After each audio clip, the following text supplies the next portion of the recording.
Is this really happening? Is this really happening? Was a thing that I found myself saying. I was with my friends and we were hiking, which was a mistake.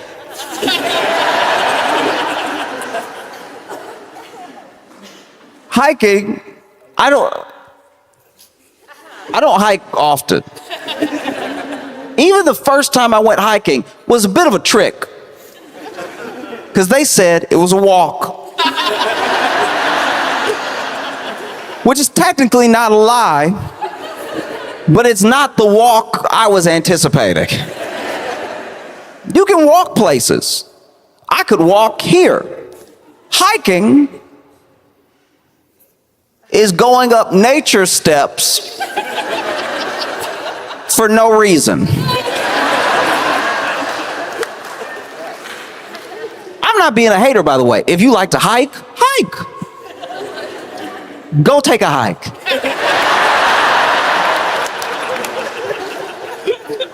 But if you want me to hike with you, I don't know why.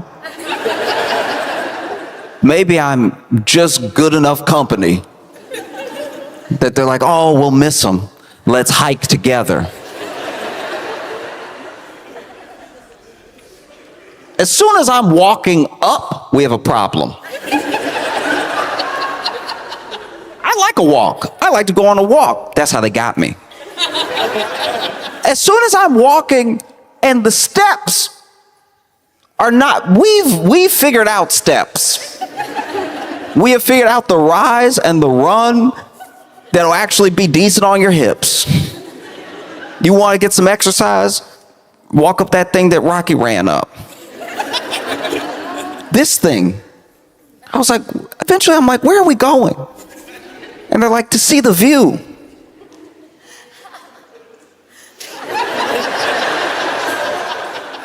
It's a beautiful day. We figured we go for a hike to see a beautiful view. And I'm like, oh, because you called it a walk. And then we hike. And we hike. I think about how the word hike got started. It's probably somebody going up for no reason, seeing somebody coming down, because that's the other thing. Whenever you go hike, there'll be people who already hiked that you'll see on the way, and they'll give you hope. It's sick. It's sick. They will give you hope because now that it's easier to go down. You can fall down. It's easy to go down. So then the people that hiked up already, they were already tall. They were already there. And then now they turn around, and when they see you, you'll ask a question. Like I ask a question because I'm not enjoying hiking. So then I'm like, how much further? And I hate the way I ask. It's not exactly a manly way to ask. I'm not even putting on any like tough face. I'm like, how much further? And then they're like, you're almost there and it's beautiful.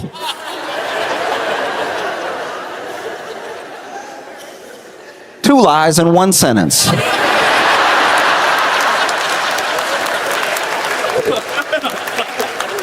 Two.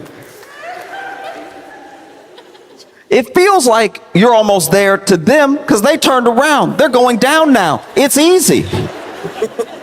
Going down is, smooth. They forgot when they were where we are. They've turned around. They don't even care how long it takes to get down because you're always almost down. If you get real tired of walking down, you can lean. Gravity will take care of the rest.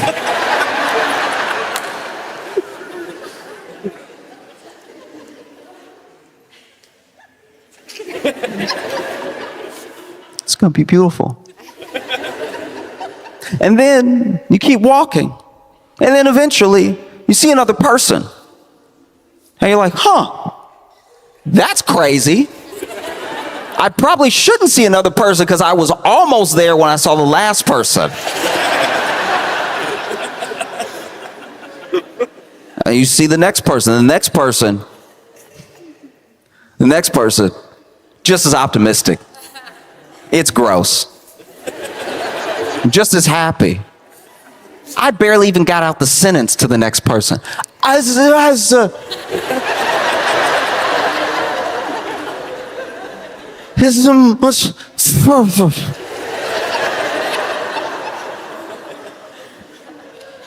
they're like, oh, it's just a little bit further, and beautiful.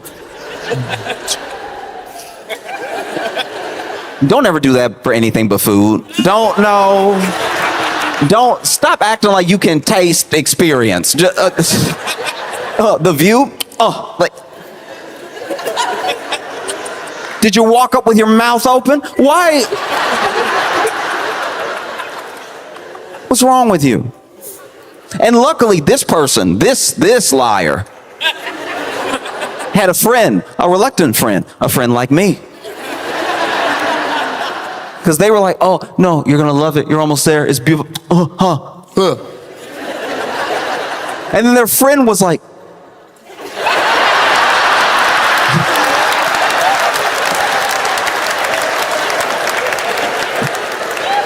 friends over here. Which is also crazy. I was like, why were they just telling us with their eyes? Like, clearly, I don't know.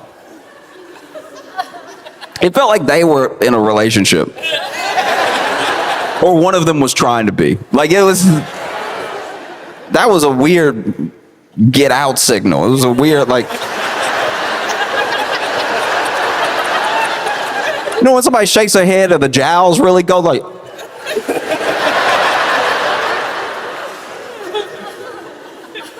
we go up.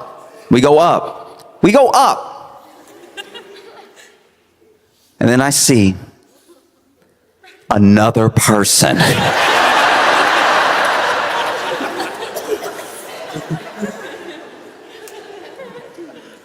I see another person. And they're coming down. And when I see them, I'm like, I love.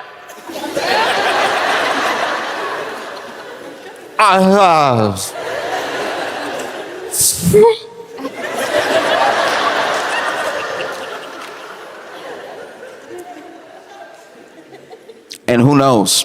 Maybe it was like looking to them. Maybe we were having a very specific moment. Maybe they used to be like me because they somehow understood me. And they were like, it's right behind me. Kept walking down. And then we get up there and I see the view. That is cloudy.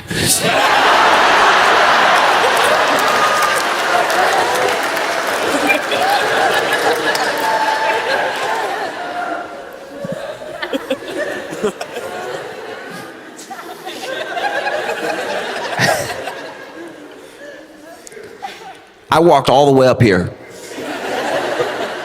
to see stuffing. Like it looked like, you know, like when a dog rip up a toy real good. Bunch of white clouds, some gray. I didn't know we walked this high. At one point I had to ask myself, I'm like, am I still alive? Like this.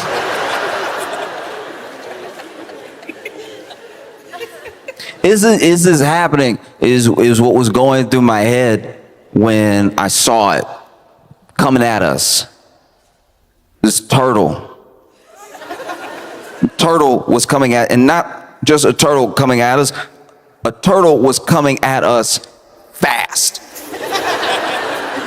None of this should be happening. I'm at the top of a mountain with a fast turtle locking in on me. The turtle is coming so fast. And when I tell you fast, I don't mean fast for a turtle. I mean actually fast. I mean, it like almost broke my brain. Fast. A turtle. And not like fast, like, not like storybook fast, not like sloppy fast, which felt faster. It was really like flip, flip, flip, flip, flip, flip, flip, flip, flip, flip, flip, but at like warp speed.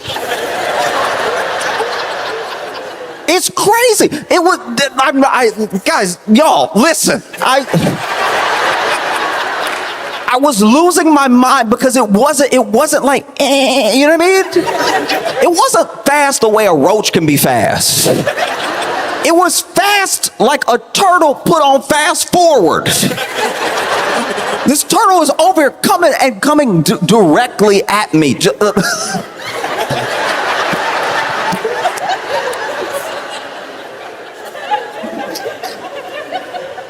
And so appropriately, I scream.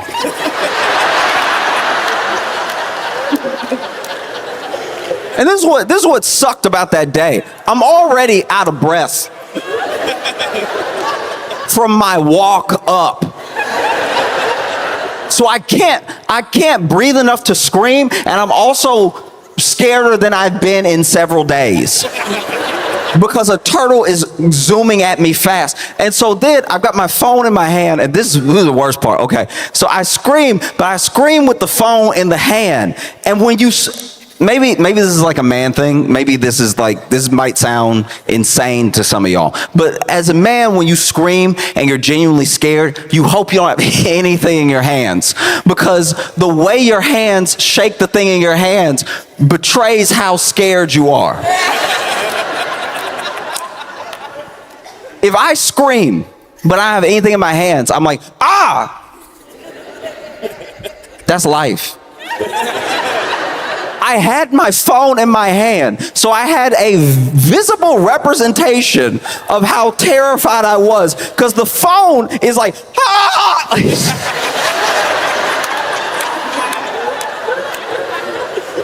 If the phone had moved a centimeter in my hand, it'd be like, he's not even really that scared, he's just surprised. The phone moved easily a foot and a half. Ah!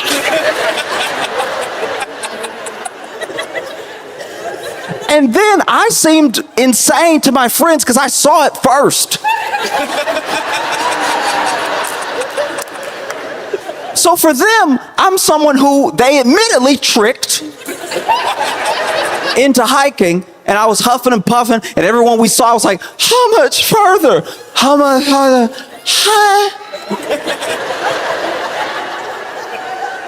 And now we're at the top, and they're mad too. All they see are clouds. We probably shouldn't have done this. There's plenty of places to exercise. And then they're looking out at this disappointing view, and they hear, ah!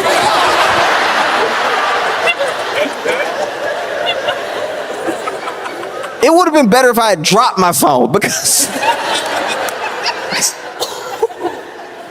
I'm screaming and I'm back on, ah!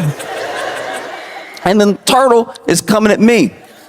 And then everybody sees it. And this is where I lose people and people lose me, because then this is where the story gets muddy, right?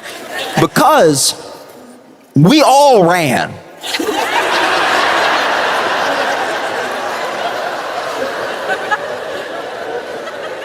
Everybody ran. I turned around, everybody with me. So we were all scared. And everybody ran, right?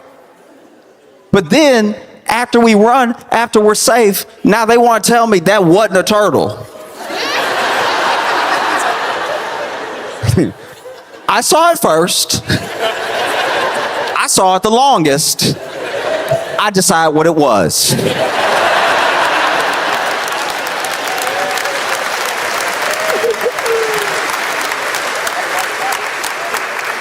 And I'm not not even saying, look, I'm not even saying I decide what it was because I'm always right. I'm just saying I think I should get to decide what it is because I was staring at it the longest and it was coming right at me. Terrifying stuff, you know?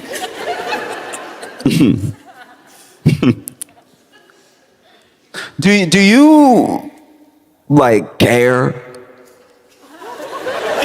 Do you like not about that? Do you like do you No, do you care? Because okay, there are things that happen sometimes that no one can agree on like the proper etiquette for how to handle because there's enough going on socially that people start making up rules as they go to sort of get through life. And then after a while, you know, now that we're not like in the wilderness anymore, and now that we have like modern technology, now there's a little bit of breakdown. There's a little bit of breakdown in like what's proper etiquette, right? So for me, this is my thing, and I'm not asking you, don't say anything out loud. Answer the question in your head, because I cannot tell, and I've had countless arguments about this. Is it messier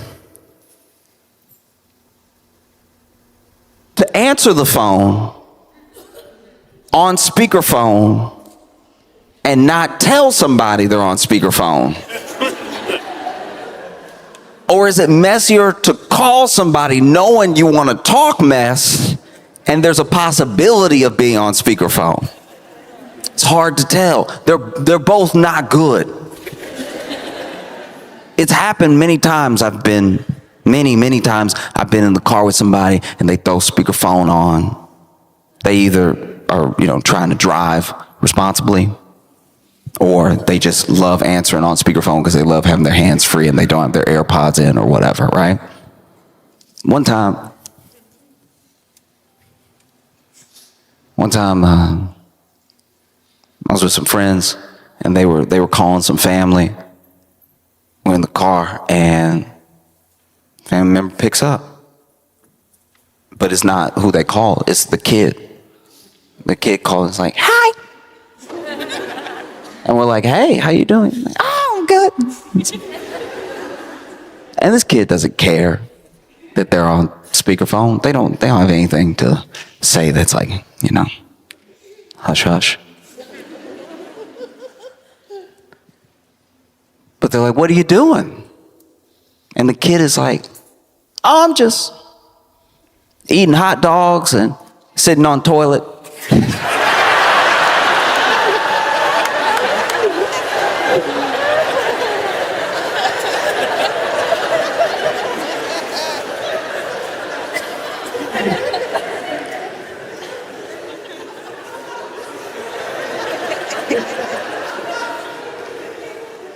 Okay.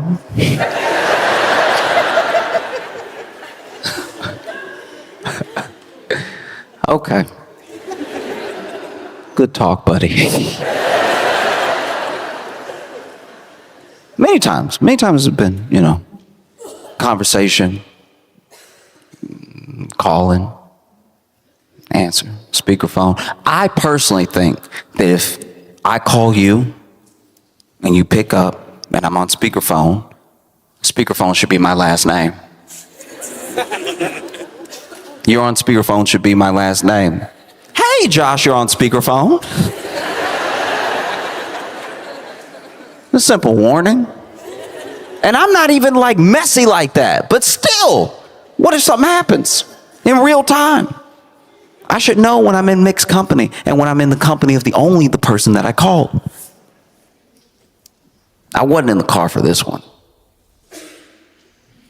But okay. let's just call them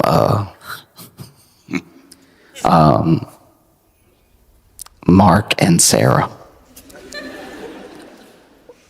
Mark had been away on some business, and this was back in the day before like Uber, so you really needed somebody to pick you up from the airport if you didn't park your car at the airport beforehand. You know, you could call a taxi, but it'd be quite a while and everything, right? And so Sarah's mom picked up Mark at the airport, and they had schemed together to surprise Sarah with him being back in town early, because she was already supposed to have a little picnic with her mom, and it was just going to be one of those picnics where it's like the mom comes and she's like, "Who's that behind you?" "It's Mark." "Oh, wow." Before YouTube, so it wouldn't have gone viral. And so then Sarah's mom, thinking it would be like a cute little thing to like tee up what they were about to do, calls Sarah just to be like, "Hey, how you doing?" "Oh, I'm good. I'm excited for our picnic." "Oh, so am I. Have you talked to Mark today?" "No, I haven't talked to him today." "Oh, okay. I was just wondering."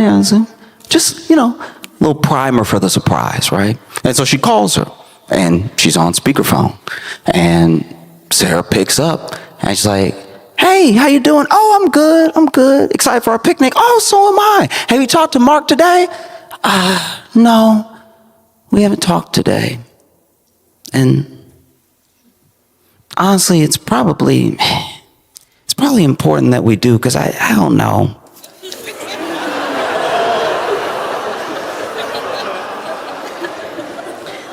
I don't know. I don't know. I feel like it's just hard. I feel like the spark is like gone. Like it's just, and maybe you went through this thing with Dad, but just, I don't know, like sometimes he's gone and I'm like, all right,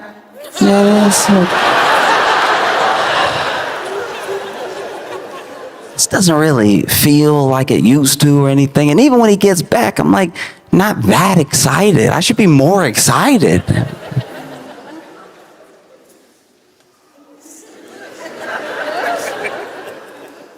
I don't know, like it's probably,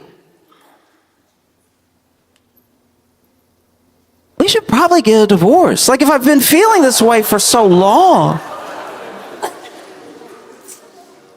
And Sarah's mom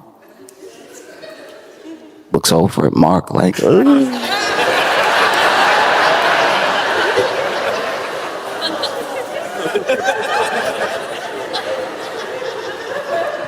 You know when you can't cringe enough? I've never been driving for it, but like I imagine that steering wheel was going through it. She had to be gripping that thing.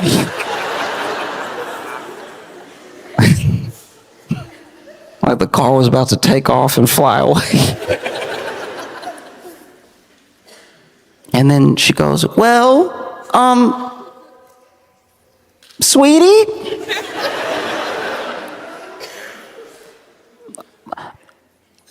Mark's with me now." And Mark goes, "Hey, honey." Then she goes, "Oh."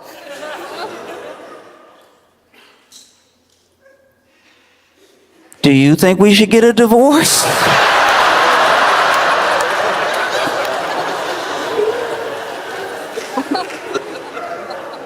And it's like, do you even care that you're on speakerphone? Like,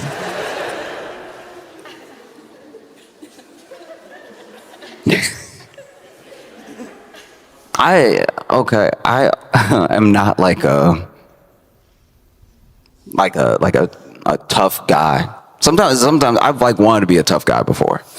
Especially when I was like little, I wanted to be like, yeah, tough. I'd even try to break the rules sometimes. You know what I mean? I'd have a pen, and I'd walk right up to like a white wall and be like,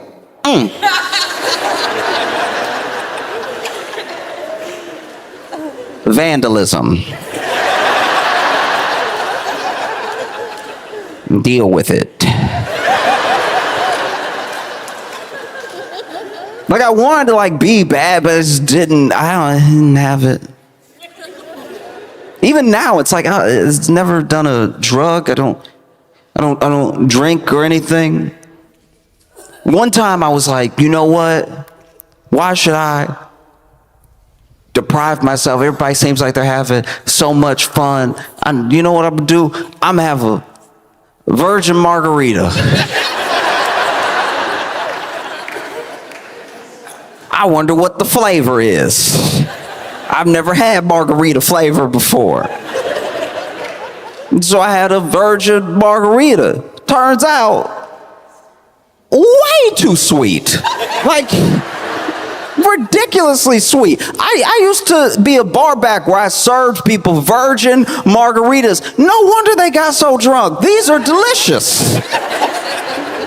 I didn't have any alcohol, but I was like, I think I'll have another. I think I'll have another. I think I'll have another. To the point where I did get sick.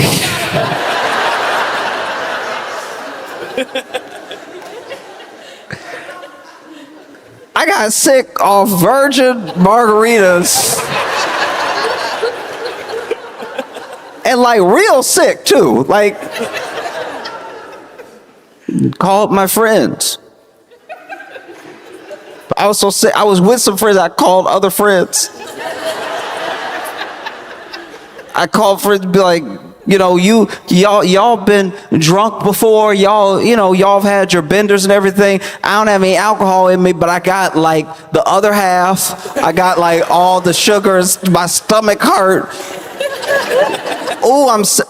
And like, look, I don't like that it happened, but I was not throwing up. I was just saying ooh a lot because it felt like I was gonna throw up. So I kept being like, ooh.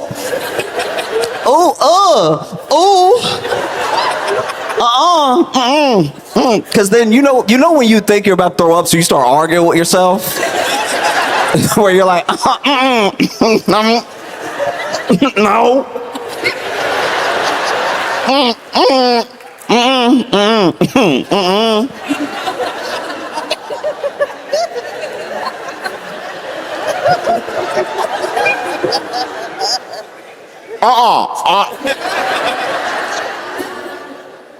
Telling my friends, I don't, and they're like, do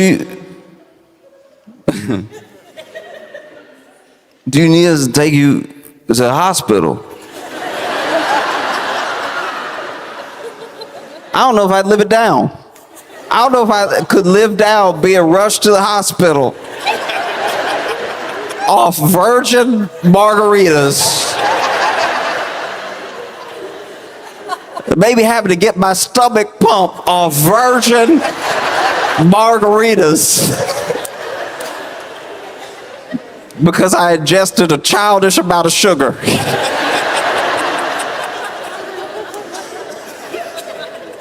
But they were like, I called my friend, and they were like, do you need us to take you to the hospital? I was like, who is us? And they were like, oh, I'm sorry, you're on speakerphone.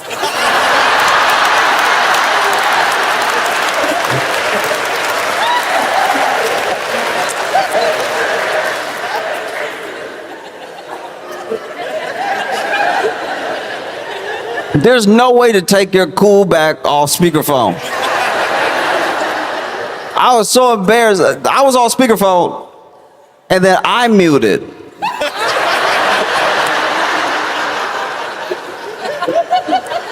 I don't know what I was thinking. I was drunk off virgin margaritas.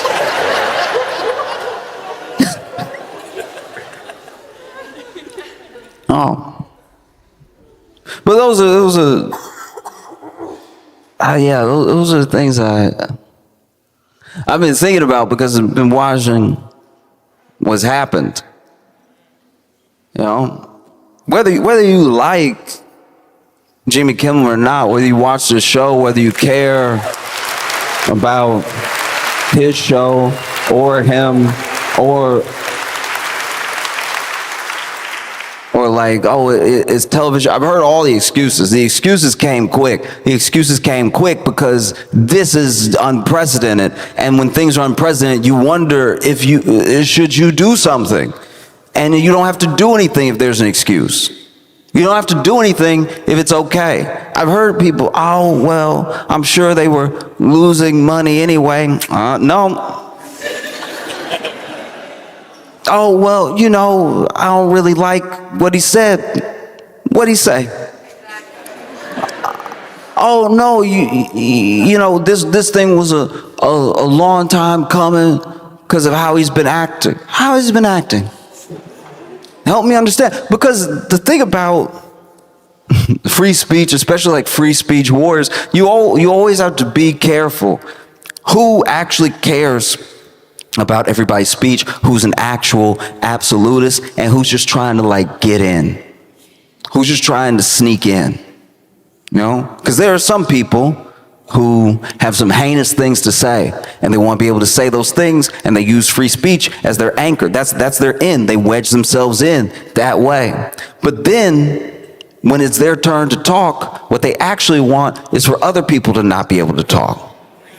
That's what they've wanted for a long time.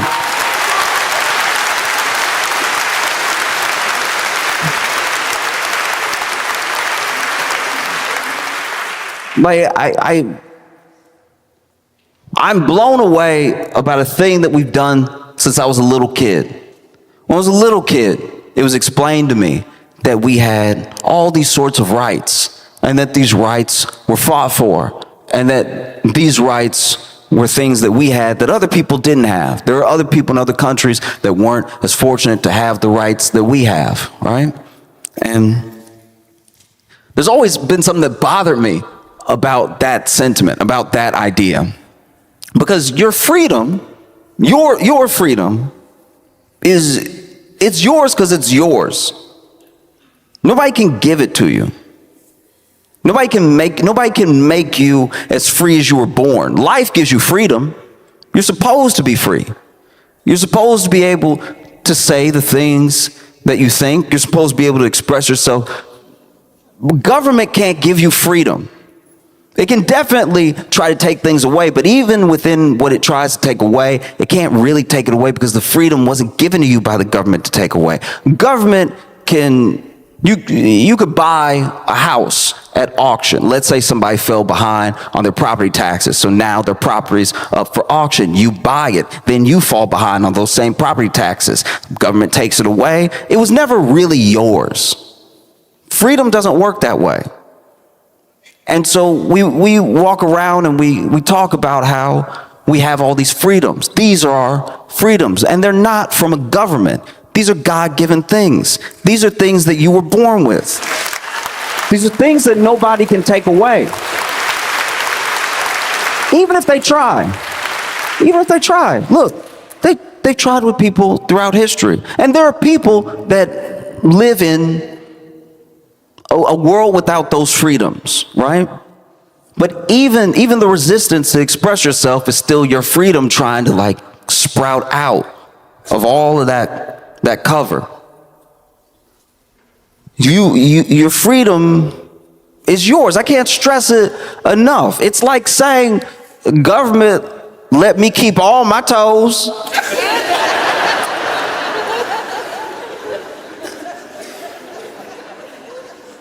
Well, the government can only try to take away toes. They don't really hand out toes. It feels like you're giving the government an awful lot of credit. It's your freedom. It was given to you by something that outlasts all of this stuff. You know what I mean? And it can't really be taken away. You can be manipulated, and you can be scared. You could be angry enough, like some people are angry enough, to let someone's freedom of speech be taken away. You could be fearful. You could be so fearful that just the threat of an investigation, just the threat of some sort of government overreach makes you cave before there's even a solidified threat there. You know, you have a fear, you have an anger, you can have a hate that goes deeper than an anger. You can be so confused about what's going on, you just want someone to make a definitive statement about anything. You'll just go with it because you hate not knowing, you hate uncertainty. And then you see something like what happened to Jimmy Kimmel happen. And then you see people ask, is this really happening? Because it was never supposed to be able to happen here. And it's because of a lie that we told ourselves. We told ourselves that every country and everyone was different from us. Which is why we don't recognize ourselves when things that are only supposed to happen in other places happen here. You know? That's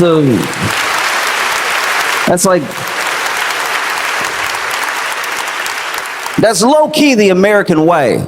The American way is to be like, well, look, of course it would happen there. It's because they're not over here.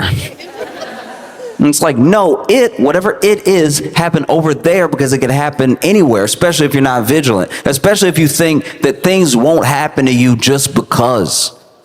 There is no more just because. Is this really happening? Yes, it's happening. As wild as it may seem, as surreal as it is, you know, it's coming, and it's coming fast, like a turtle that shouldn't be on a mountain.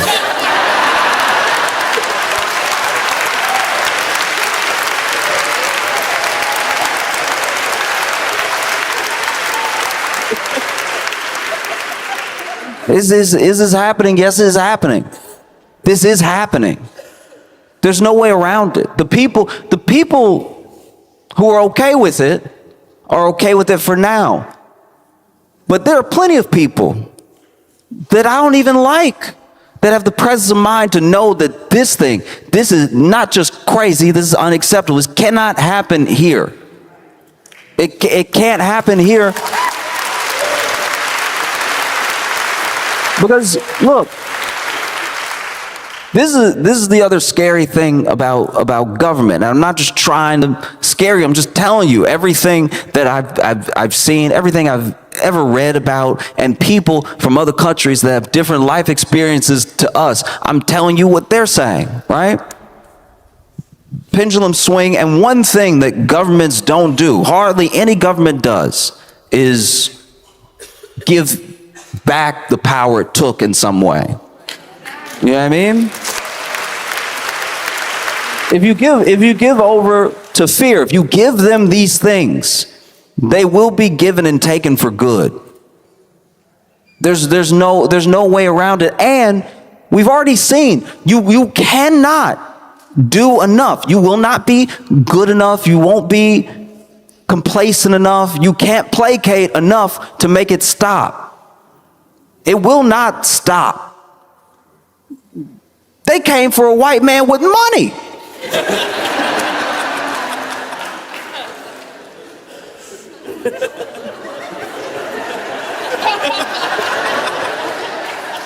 Do you know how nervous that makes a black guy?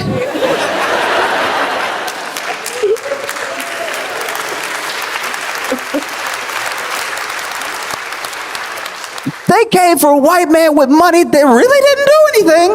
Yeah. And when I say really didn't do anything, people can go back and forth about trying to cherry pick or like the phrase of a thing, or here's what I thought he said when he said whatever. That does not matter. That actually gets us into a conversation we shouldn't even be in, because it shouldn't even be on the table, all right?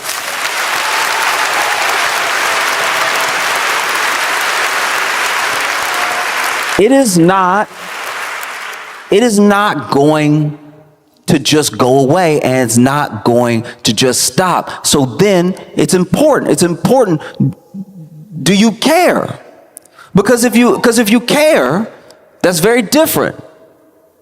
If you're scared, it's understandable. Plenty of people are scared. People with money are scared.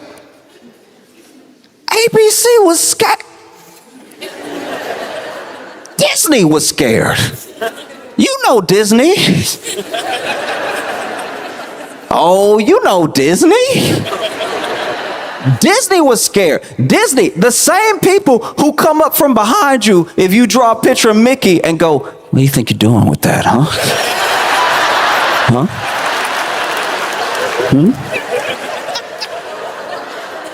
We'll change the fair use laws and we'll make this illegal. Those people were scared. Being scared is human. But not doing anything is a choice, and not making your voices heard, and not you don't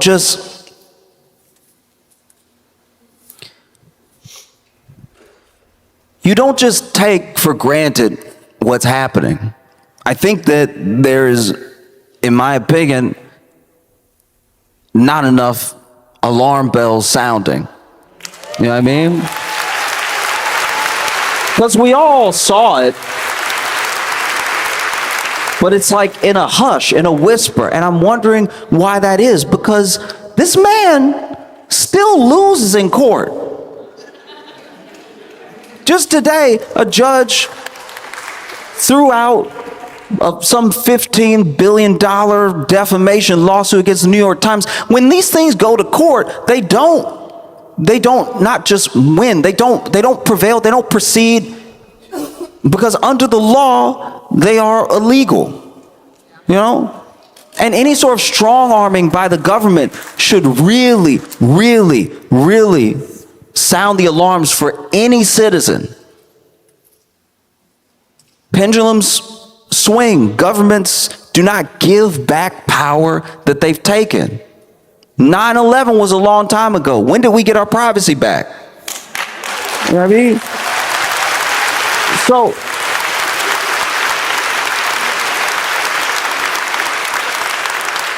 if it happened with privacy and then became normal and then you didn't really care, the same thing could happen with speech. All of a sudden you're like, oh yeah, I guess I should get Grok to proofread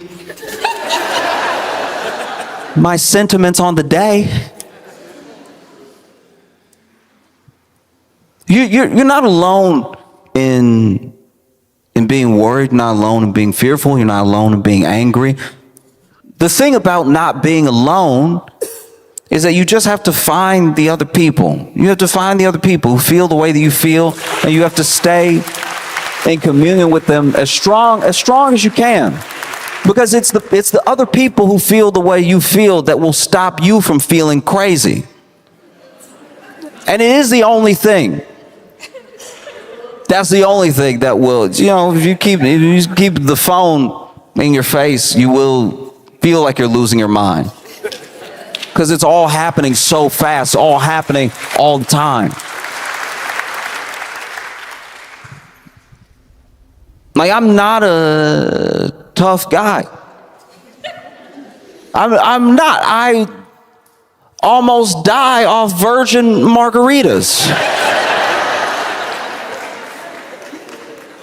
And I screamed. I screamed. And I ran from a turtle.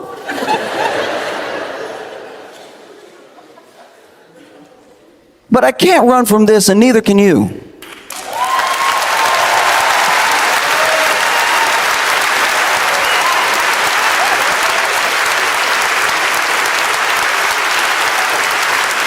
I love you all, and we have each other, okay? Thank you all so much. Thanks for coming out. Like, I've been traveling a lot, and in traveling, it's hard when you're an adult to look at things that you experienced when you were a kid and not recontextualize them when you get more information. When you're a little kid, the world is face value. Everything that's happening is happening because I guess it's supposed to, or because that's what people do, or everything's very simple when you're a little kid, and then you get older and you see different things, and you look back, you know, and you're like, wow, that's what was going on when I thought things were just normal, you know? And I've been experiencing that a lot with around America with the dollar stores. There are three types of dollar stores. There is a Family Dollar, Dollar Tree, and Dollar General. Now, an honorable mention does go out to the 99-cent store. The 99-cent store I want to discuss first because the 99-cent store is completely unhinged. First of all, they don't have inventory at the 99-cent store. They have what they have, and you either found it or you didn't. You know that you found it or you didn't because what they showcase outside the 99-cent store doesn't make any sense at all. It's just up to the discretion of that franchise owner. The 99-cent store, the store will be here, right? And then they'll just put 2 shower curtains and then 16 potted plants out front.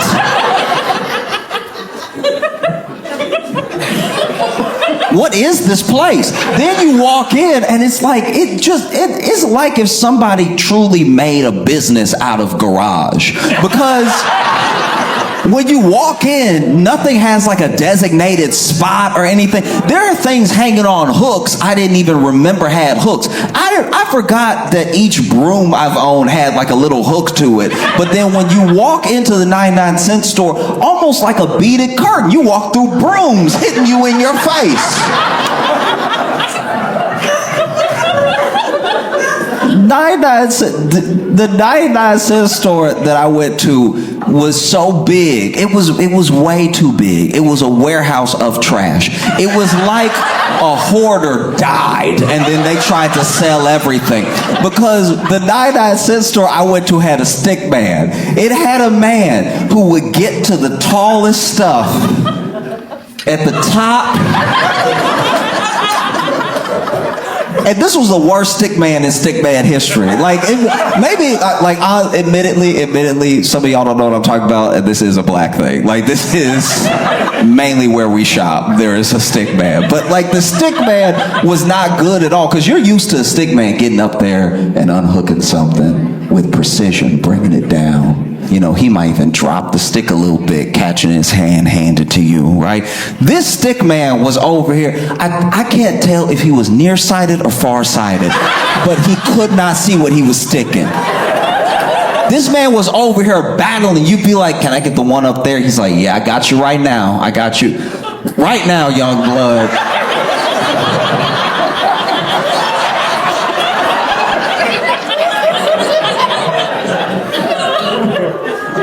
Then it falls on the ground. He pick it up, dust it off.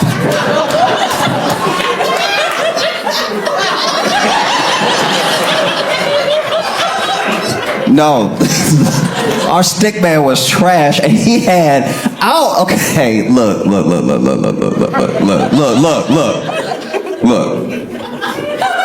I need glasses. All right. I'm not better than anybody. I'm not judging. Everybody got their own prescription and that's their cross to bear, all right? But he had the most specific eyes I have ever seen in my entire life. This man had one Coke bottle and one that was very thin. It seemed like he just needed a monocle, but he was like, nah, I don't trust myself to hold it on my cheek like that. Go ahead and give me glasses and just make one glass transparent glass. Because he clearly only had one bad eye. His eye, this eye had to be good. Because when you would look at him, one eye looked like he was doing this to you. Right? One eye looked super big and the other eye looked regular. But then when you saw him, when he would turn, you could see both of his eyes were regular size eyes. So that was just the glass. And so he had one Coke, but thick, bulletproof glass on this side. And then one that was very, very thin, right? He would knock stuff over and go pick it up and everything. And he worked at the 99-cent store since maybe before time. This man had been there a very long time. He might still be there now. I don't know. But everything that's there is not quality. You know what I mean? It's literally 99 cents in today's economy. This stuff isn't even just made in China. This is up off the floor in China. This is the stuff that they throw away in China that they were like, you want this? All right. If you sure, this is how you can tell these are the worst products ever made in the history of humanity. They are so toxic that whatever you touch, whatever color it is, that's the color you are when you get done touching it.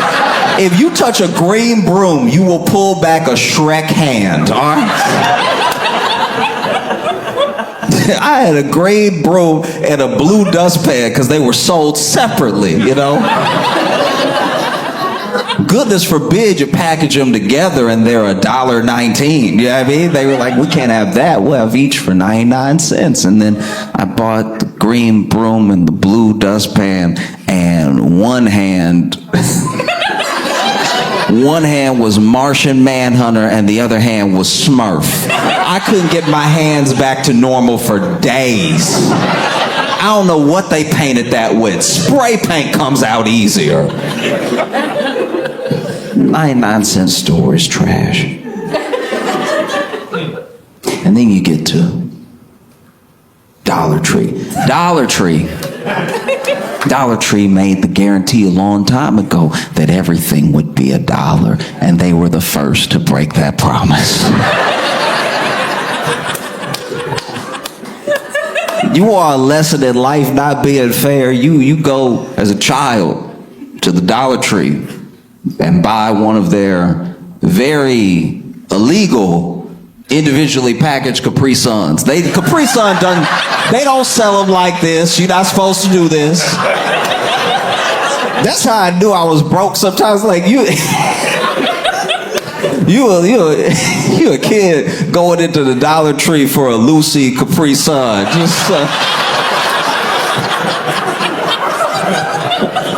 It was terrible, but like, and you know, they don't put them on the shelf. You gotta know if you know. And so you go up there, you like, all right.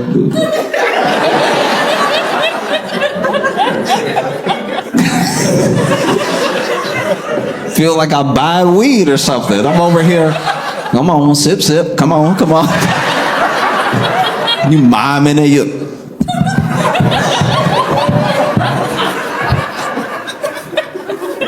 One time I bought a loose Capri Sun, and the man up in Dollar Tree tried to charge me for the straw. I was like, you are the devil. You are, ooh, I rebuke you. That's crazy. You gonna sell, that's how I can tell you a demon. You gonna sell me the straw separately.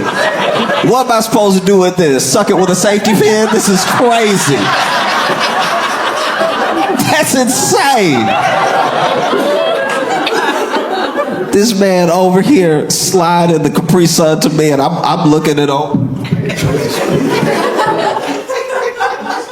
What's wrong, man? You know, come on.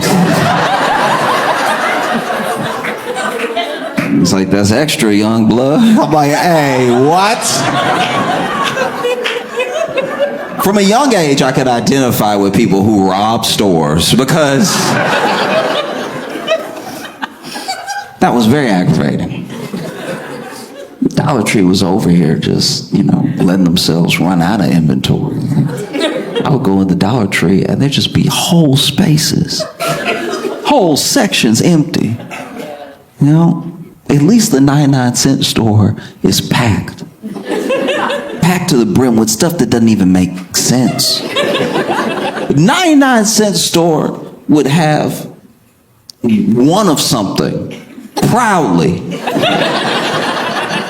They'd have one of something and the price tag. There was one time I went to a 99-cent store, I saw one bra. That's crazy.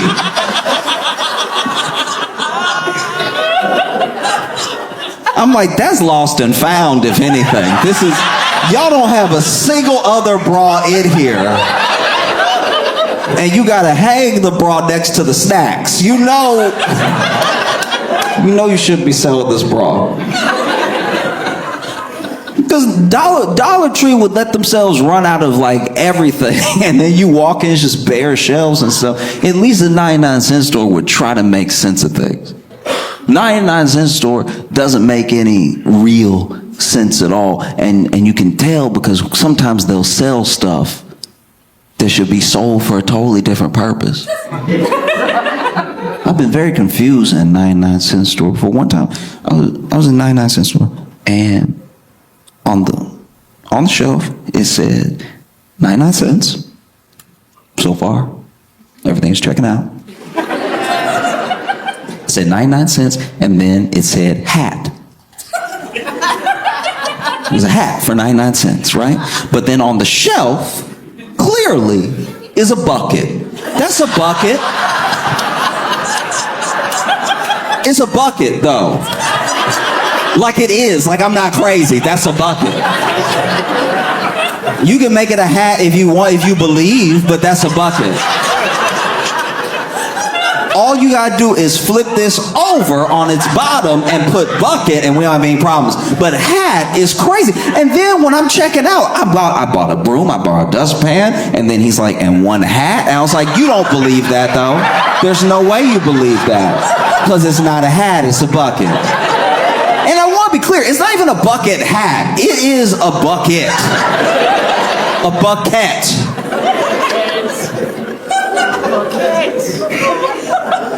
So then you have Dollar Tree, then you have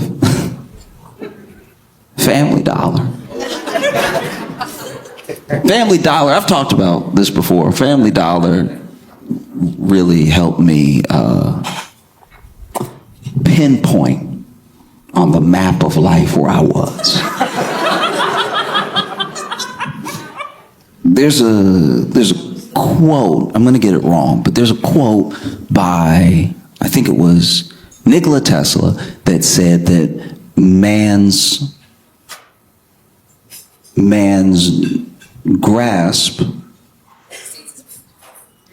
the reach, it's man's grasp, what is it? Man's grasp exceeds his reach. Man's grasp exceeds his reach. And I think, it's man's grasp. Reach exceeds his grasp. Man's reach exceeds his grasp. I was like never gonna correct you because I didn't know either, but like as soon as you said something, it did sound. Yeah.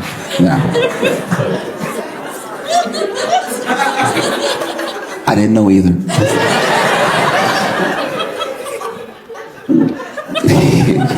So man's reach exceeds his grasp, and I think that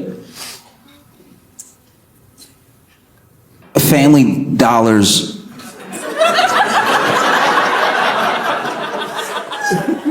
inventory exceeds its means, because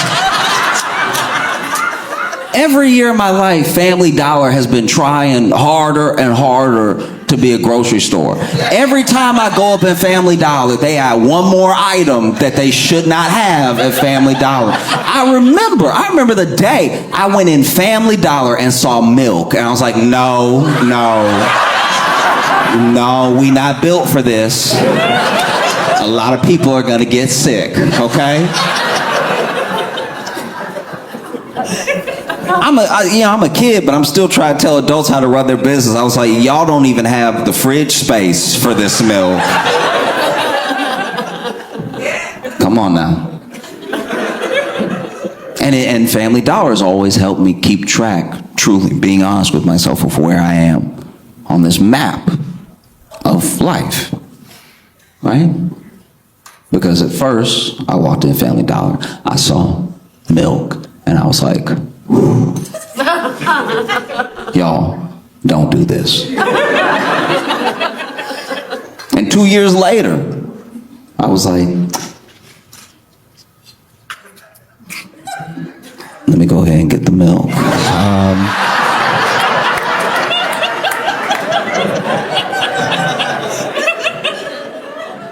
3%, you say? I've never heard of 3% before.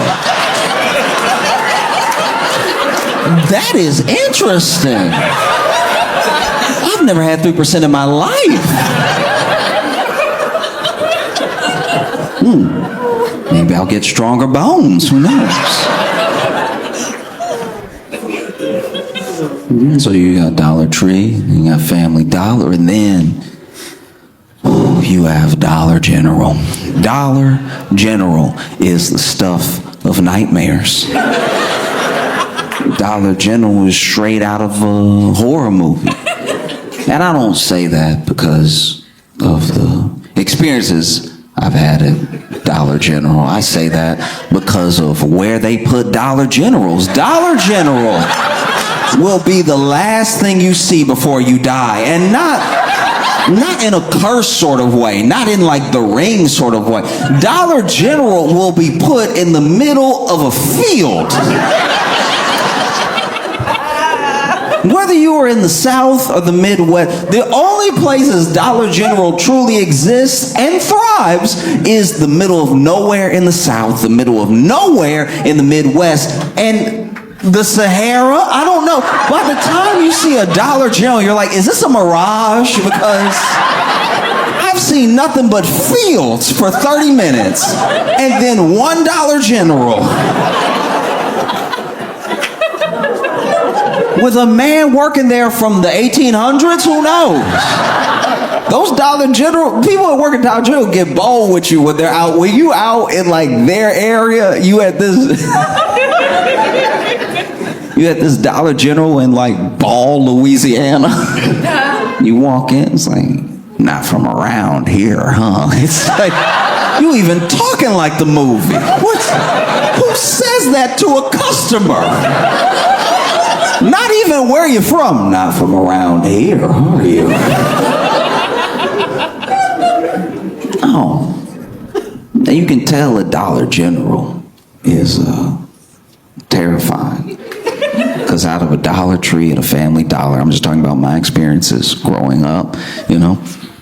Out of a Dollar Tree and a Family Dollar, a Dollar General is the least likely to be robbed, all right? I've seen Dollar Generals, you know, be on the news, not for being robbed, for the attempt. Do you know the horror that has to go down for the attempt of a robbery to make the actual news? Nothing got stolen, but everything that happened was still so bad that it made the news. There was a dude, it was a dude who was on the news. I'm pretty sure it was Dollar General, and this dude made the news because they ran up in the Dollar General trying to rob it, which also not a great plan. Dollar General doesn't exactly have a lot of sales going on. And so for all the sales they do have going on, let's just say no Dollar General I've heard of needs a safe, all right? And so to run up at a Dollar General to rob it, you already expecting to run out with like $26, okay? But this man ran up at a Dollar General trying to rob it, right? And not only did they take his gun, they beat him with his gun. And then the getaway driver called the police on them.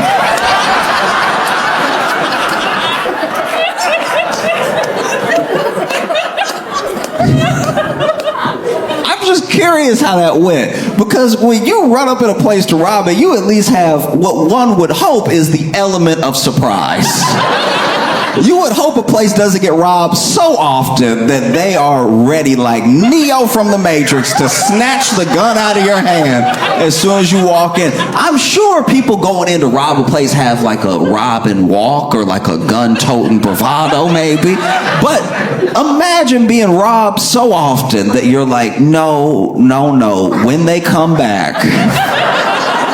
Because this is the thing that blows my mind, is that we're in the South, and this dude ran up in a Dollar General to rob it, and they didn't shoot him. The South loves guns. We love guns. And we, like a fever dream, wish we could shoot someone. And then here is someone running in with a gun to do evil. Someone that the law would say, shoot. And the employees at the Dollar General were like, actually, I really prefer hands.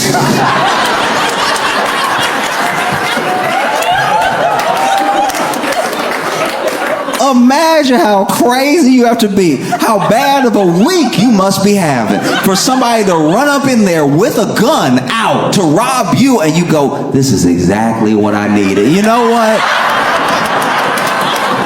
Let me tell you something about the Lord, all right? The Lord won't put more on you than you can bear, okay?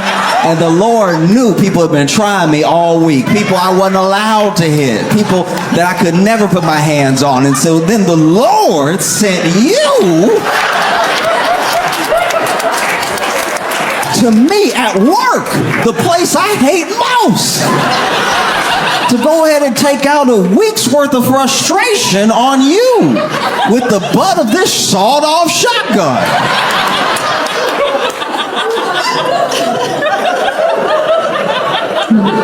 Imagine you run into a Dollar General to rob it, gun already out. Hey, everybody freeze, whatever he said. And then the employees turn and he's like, open the register. And they're just smiling. You don't know what happens next. Maybe a blackout. Maybe you watch them take the gun out of your hands because you weren't expecting that. And then you see the butt of the gun coming back real slow.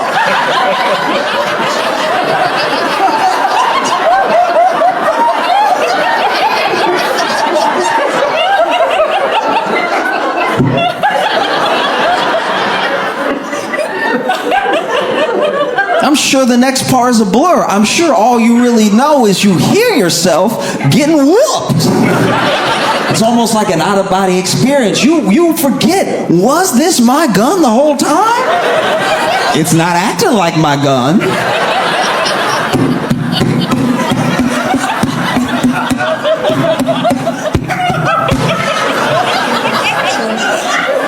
You wake up, the police are standing over you, and you haven't been arrested. Because all the damage was done to you.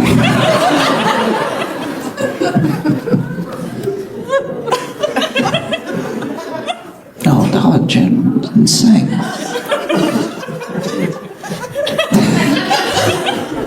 It's crazy too, because every once in a while Dollar General will buy a store that used to be a nice store. Like, it used to be like a dope store.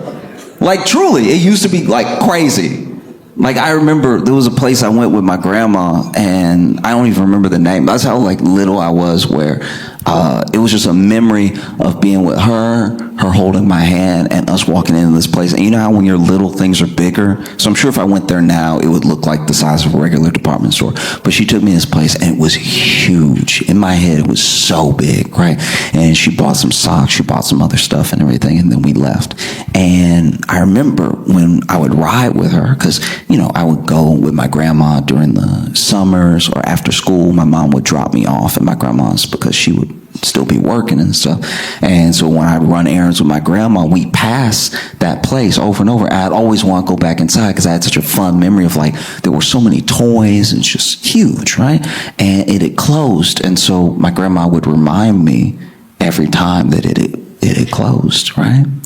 And then eventually it became like a dollar store, like a chain dollar store. And I remember it being like, man, that place was cool.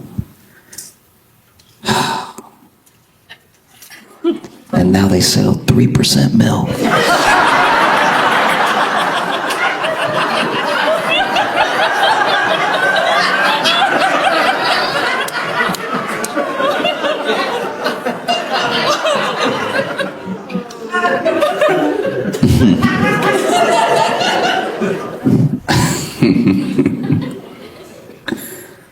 Okay.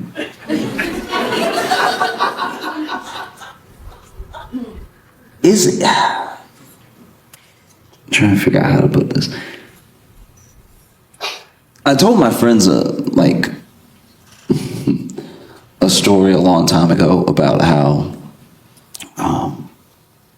my friend met this woman online, right? And this was back when meeting people online was still like not quite done. It was still new to do that. And the woman that he met wanted to meet up one night, which is excited because this is why you do it.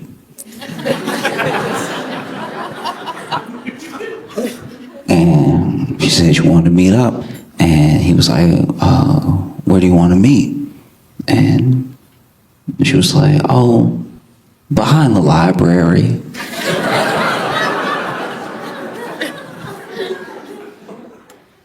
Which should have been a clue. Said she wanted to meet behind the library, and he was like, oh, okay. Which library? Because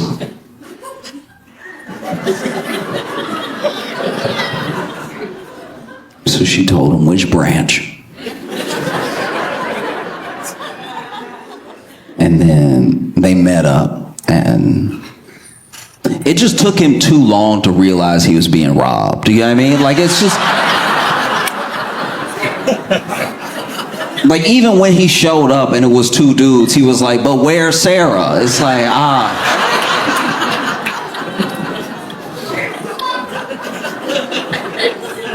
you need to wake up, dude. Sarah's a fiction. And that's the way that I feel about Trump federalizing DC. You know what I mean? Because I don't know. I don't know how other people feel about it, but I was watching it this morning and watching them talk about it, and it was an interesting speech because you would have thought he would have stayed on crime the whole time, but he definitely diverted a few times. Like, there was one point where I really don't, like, I'm not even joking right now. I genuinely don't understand what he was trying to say, because there was one point where he was talking about how, like, trans people fight or something, and it just started to feel like the kind of conversation you have with someone who is 2,000 years old. Like, it just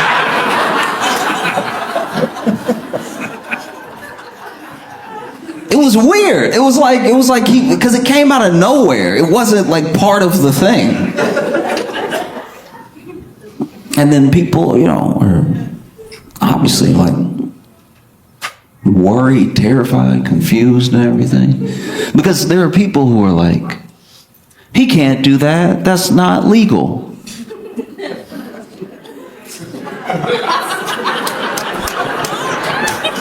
And whenever I hear that, I'm like, what are you, a Democrat? Like, this is the goofiest. That's illegal. It's like, all right. That's what my buddy said when he was getting robbed, too. He was like, this is illegal. Stop. Out of your mind. Hey, that's illegal. You're not wrong. You're not wrong. But what are you gonna do about it? You know what I mean? Like, that's the thing. That's a question that Democrats, constituents ask. That's a question that Trump is asking. That's a question on everybody's mind right now. If you oppose what he's doing, what are you gonna do about it? You know? And I don't know. I'm not gonna act like I know what to do at all, because I genuinely don't. I mean, I know that people protested today off of the announcement, off the fact that, like, just imagine you live in DC and Trump says he's gonna, like, deploy the National Guard, and you just, like, not only is crime at this, like, 25, 30-year low, but, like, you just got to the point where you were probably starting to feel kind of safe off the street, and now it's going to be the National Guard looking at you every day, confused why they're there too. You know, people forget that the armed forces, like, obviously, you know, soldiers are supposed to follow orders and everything like that, but the armed forces are filled with people of differing backgrounds and opinions and everything. So it's not as if everybody that ever gets deployed is excited to be deployed. And it's not as if they're always well taken care of when they are deployed. You know, these people, they signed up, to do a service for their country. I'm curious how they feel about being deployed against the people that they're supposed to protect instead of against like some foreign invader or something.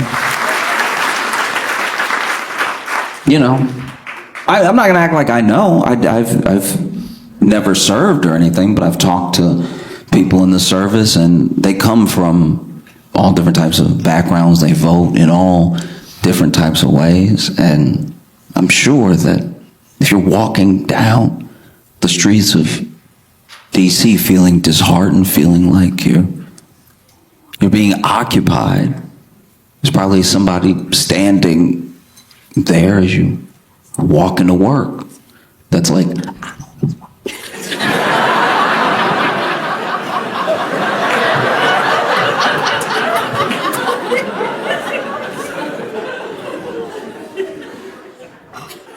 yeah.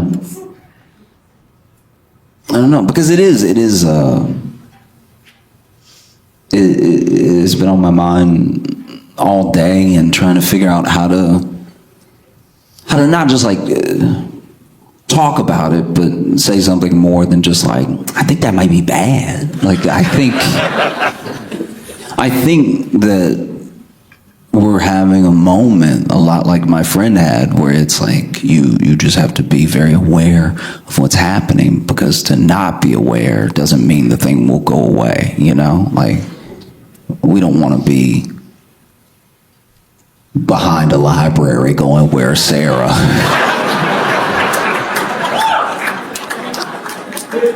for our entire democracy. Because that's, yeah. I think that's the thing that I find so, like, aggravating about it, is that he is a person that tells you what he's going to do, and then he does it. And then there are people who supposedly like him that are positive he's not going to do the thing they said he was going to do. They're like, no, he won't do that though. And it's like, then why would he say it? He trolling. Like, he's just like, all right, but what if he's not? No, he wouldn't do the thing he said he'd do. Who does that?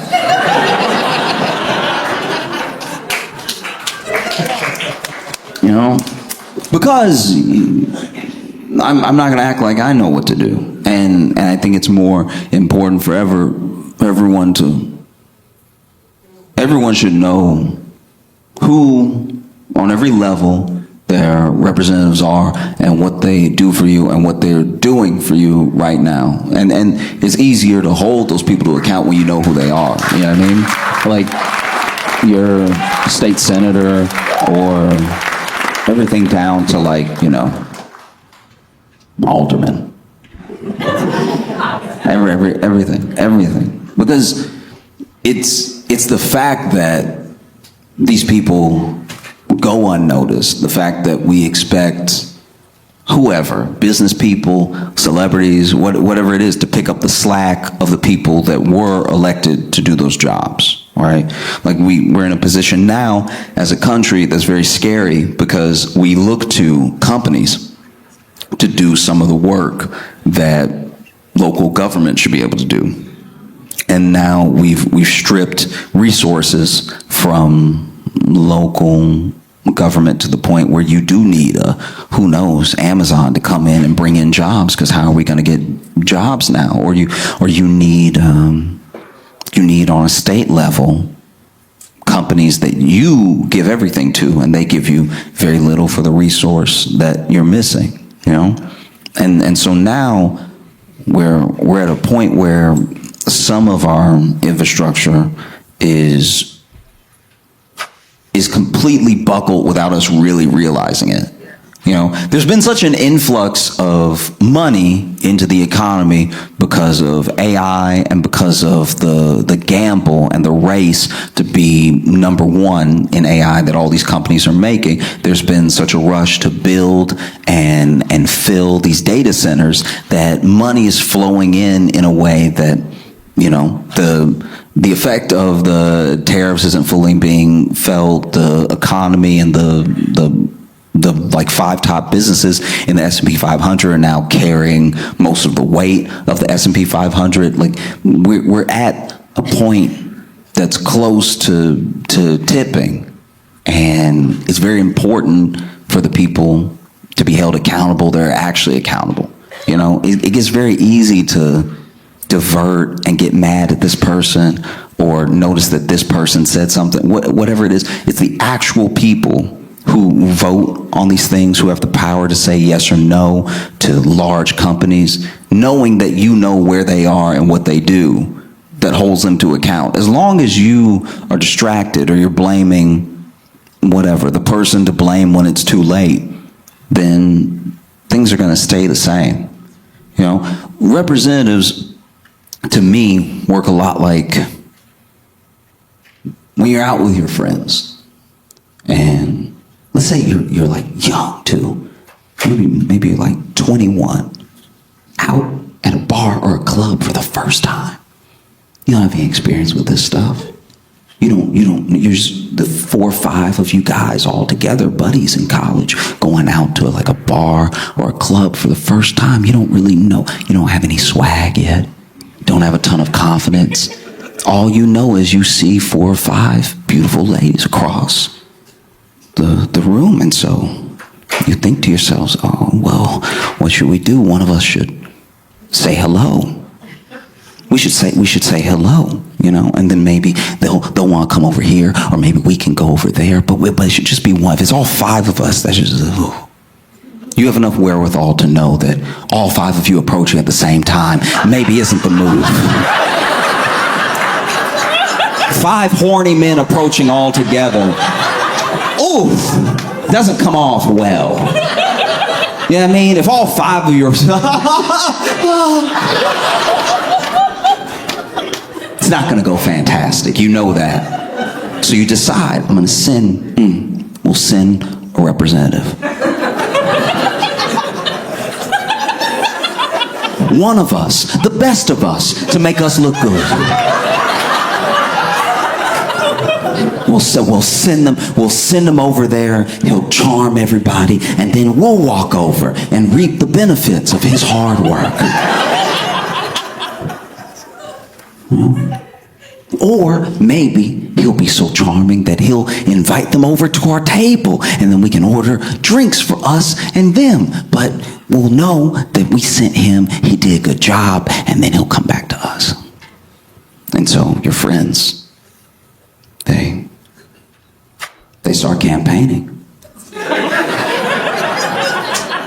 They start campaigning with promises, you know. No, I can go over there. I can do it.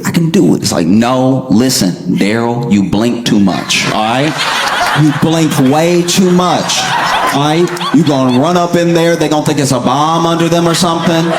You blinking too much. You blinking now. Stop blinking so much. We can't send you over there. You look nervous right now.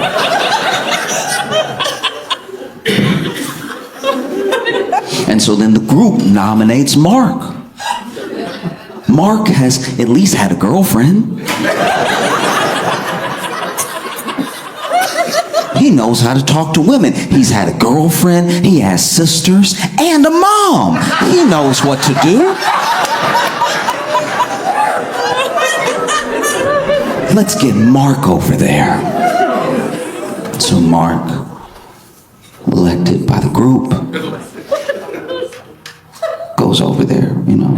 And even before he walks over, he says something that Mark would say. You know, he stands up and he's like, hey guys, thank you so much. All right, your faith in me means a lot. I'm going to go over there. I'm going to do my best for us, for all of us, okay?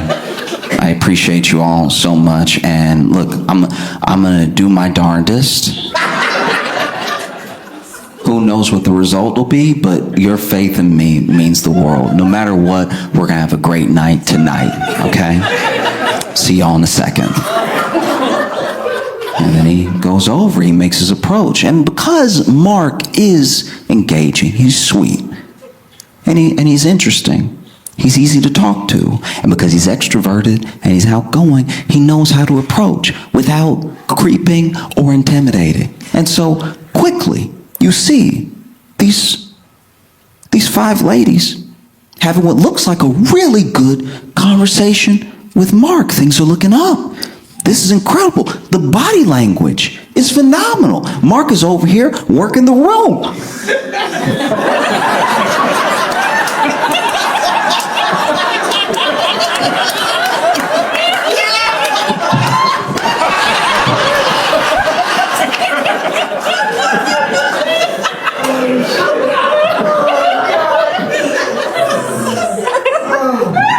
And then Mark makes that motion and he points at y'all. Y'all weren't ready. You didn't know.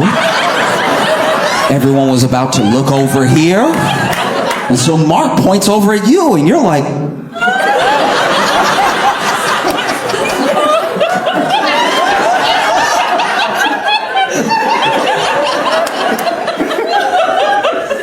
Mark turns around and keeps chatting, and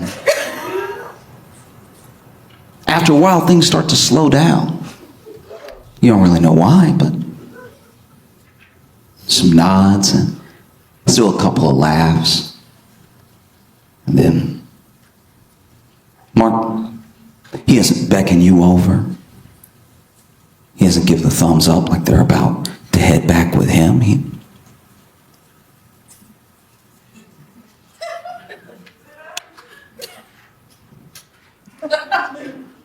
And he comes back, he sits down, and your dumbest friend is like, how'd it go?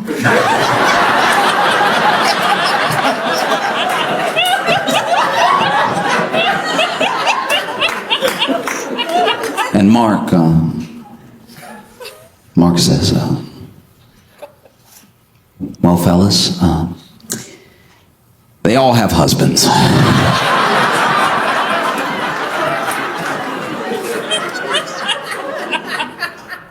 But Mark did his best. And that's not actually his fault. He tried, right? You can send a representative. They can promise to do something, and maybe the thing is bigger than the promise that they made. That is possible. That they tried as hard as somebody could try. And they didn't deliver because the circumstances weren't there. But let's talk about a different scenario, a more common scenario. Maybe Mark was sick. He wasn't even there. He's at home. Your buddy Chet is campaigning. And Chet campaigns on some pretty jarring promises. He's like, look, I'm going to go over there, all right? I'm going to be like, what's up? Be like, hey, ladies.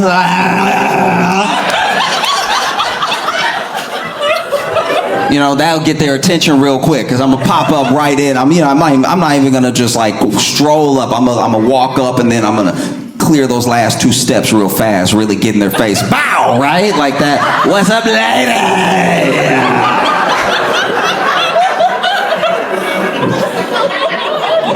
And I'm just gonna tell them what it is. I'm like, you could have a boring night, or you could have a night with us.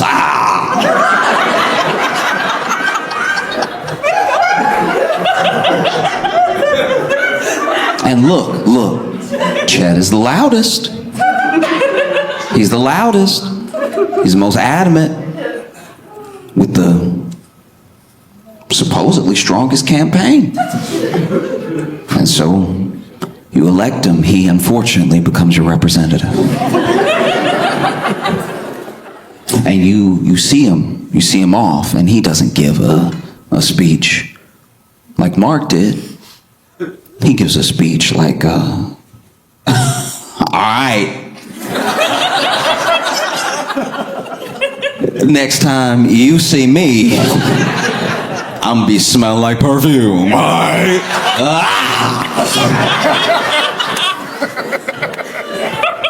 And then he walks over, and you see him walk over, and his approach is startling. Because he can't just walk over. He's doing like he's doing a walk that's like kind of Denzel, but if Denzel was severely hurt. You know, Denzel has that swag to his walk. Chet is over here.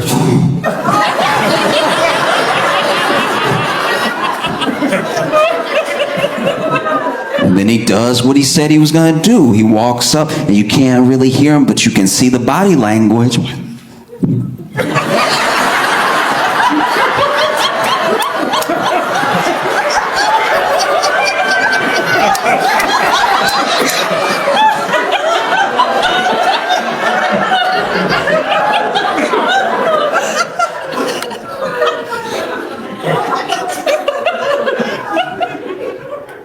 You don't hear him give his little speech, but you can tell when he gives it because everybody slapped him.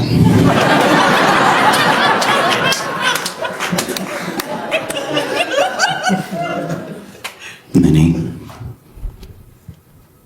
walks back over.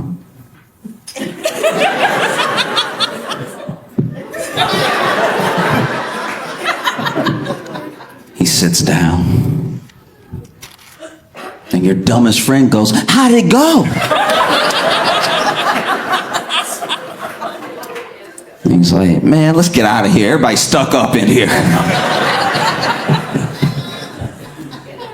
Well, and it does feel like that's where we are.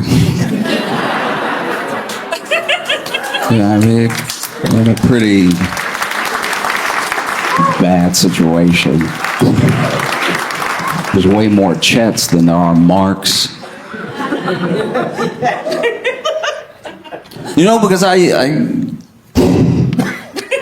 used to look around, especially when I first started touring, even when I was in some of the worst, motels, hotels, like some of the worst, like. But I did the first time I ever got a chance to travel this country at all and meet new people who were from new places that I had never been to before. Not only did I have a good time because I was having these new experiences, but I really felt like I was seeing something really, really beautiful. Everybody wasn't happy and everybody didn't get along. I'm not like pining for a time that didn't exist. I'm just saying that like really getting out for the first time in my life all those years ago felt a lot like walking through that department store with my grandma. It was really special. I look back on it fondly, and I am genuinely afraid that we've gone from that to a dollar store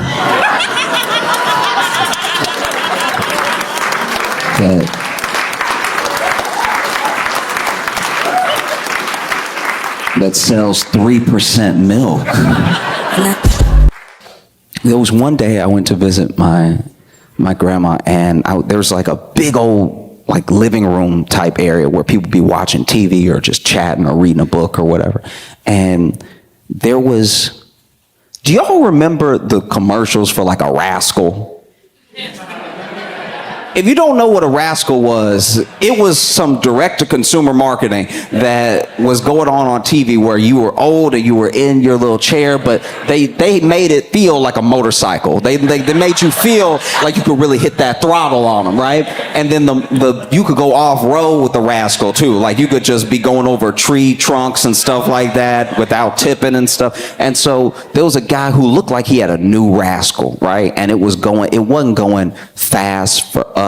Like if you could walk, it wasn't going fast. But if you were in a wheelchair and you hit that throttle, you zooming, right? And so you could tell he couldn't really handle it because his head was back while he was.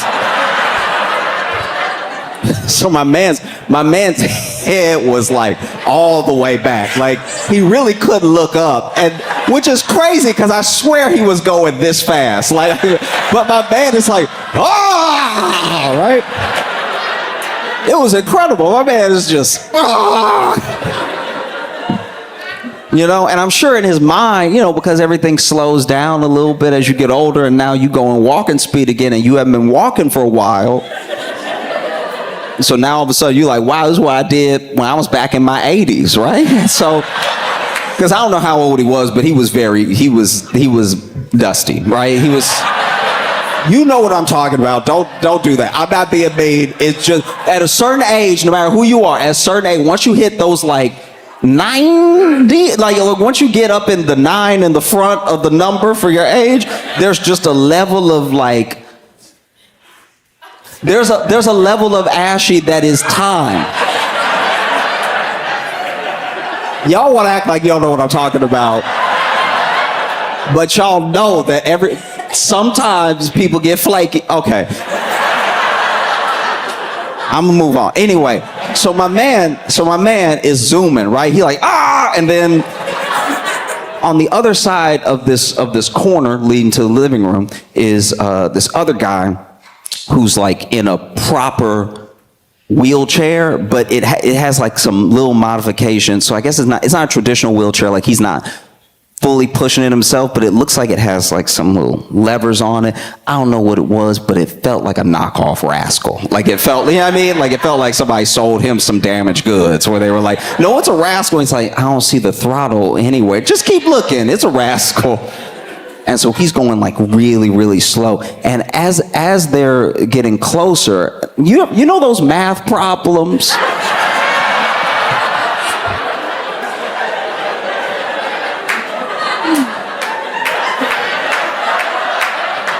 You know those math problems where like if a train,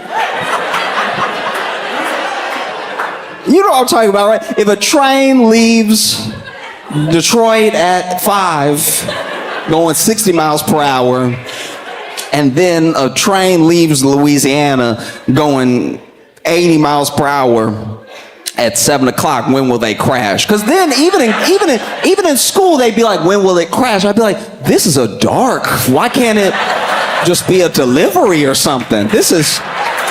You wrote the textbook and you putting crash. Now I gotta figure out when everybody's gonna die. I'm not even allowed to warn them in this scenario.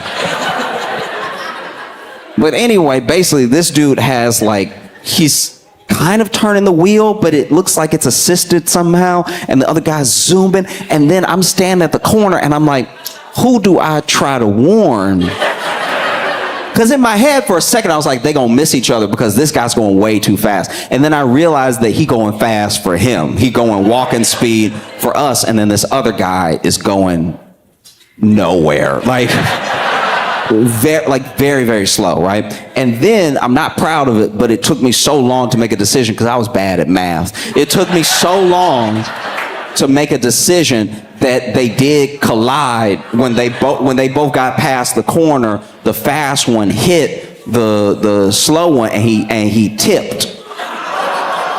And he didn't tip. This is the worst part, actually. So he didn't tip, like his chair didn't tip, right? He just tipped from getting hit, and then he fell the rest of the way out. But while he was falling, he was hanging on. Like while he was falling, he was like, no! So he's screaming no, like he don't want to fall. And to be honest, I had time to get to him, but I was so shocked that this was happening. And so then he kept falling to the point where one foot was on the ground now. I was like, ooh, you could stand up. There's still time to stand up. But then he had tipped like booty over knee, and then he was hanging, and then the chair was tipping to the point where I was like, the chair gonna fall on you. And then he just sort of let himself spill, but his butt was already on the ground, but he was still screaming like he was in the air. And then he finally let go of the little handle that was at the front, and then he laid back. And I was like, I probably could have done something.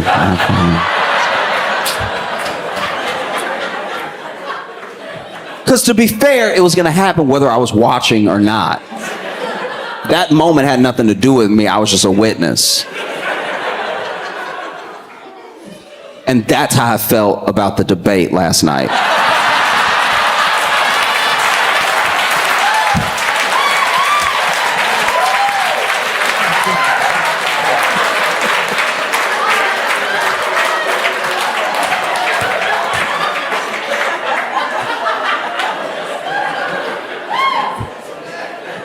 Because whether you watched it or you didn't watch it, okay, I watched the whole thing. I watched it top to bottom, and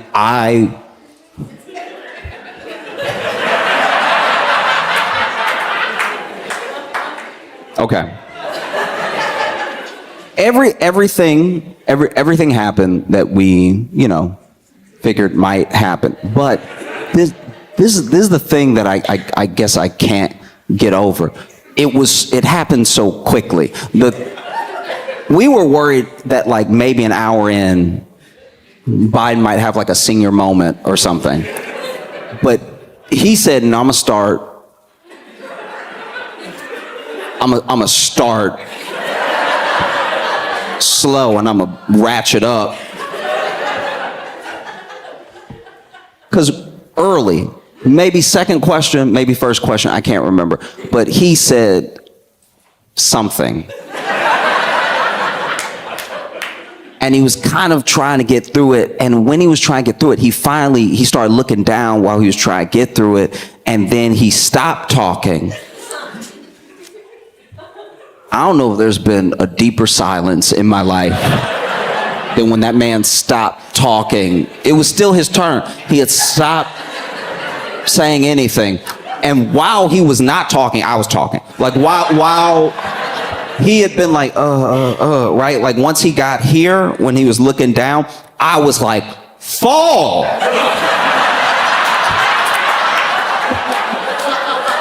Just fall. You'll clear this whole thing out if you fall right now. This man has had the nerve to fall every day, except that day there. I'm yelling at the screen, fall! If that man had fallen, we'd be having a different conversation right now, right? If he had fallen, they would have scooped him up on a stretcher, would have been like, look, the president had a great answer ready, but gravity is a Republican, so the odds were stacked against him. He's brave for even showing up against that red Republican elephant ass gravity. Oh, it was insane. I felt like I was going crazy because this is the thing that's infuriating, right? And I'll probably come back to it in a second, but the thing that I cannot get out of my head is that we all knew, and everything that happened is what we said would happen, and now pundits are talking to us on TV, on like legacy media, talking about what happened the way that we talk about what was gonna happen before it happened, and they want to convince us that they're worth watching. You ever tell somebody a story and then time passes and then one day they try to tell you your story like you didn't tell them the story, and you look at them like either you crazy or you think I'm crazy because I told you that. You're not bringing me any new information. That's what it feels like. It's like after the debate, I watched the after debate. And they were like, he is older. These are the same people, by the way, who have been like, no, we have to chase him around the White House. We can barely keep up with them. And I knew they were lying then.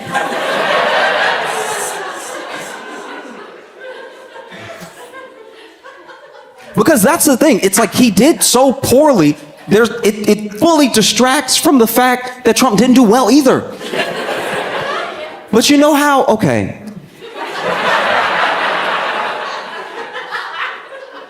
One time, I was with some friends, and we were headed to a party. We get there, and there's like two more friends that we're waiting on, and one of them is supposed to bring all the drinks, right? And one of my friends had already poured out a beer, was drinking his beer, and when we were stepping outside, because it was like it was like an outdoor in front of the house sort of event, we're all on the lawn and everything, we see one of our friends who was supposed to bring the drinks, right, crash right into a light pole, right? And right when he crashed into the light pole, we all screamed, and a couple people ran over there. And then my friend who had poured the beer was like, oh my God, I dropped my drink, right?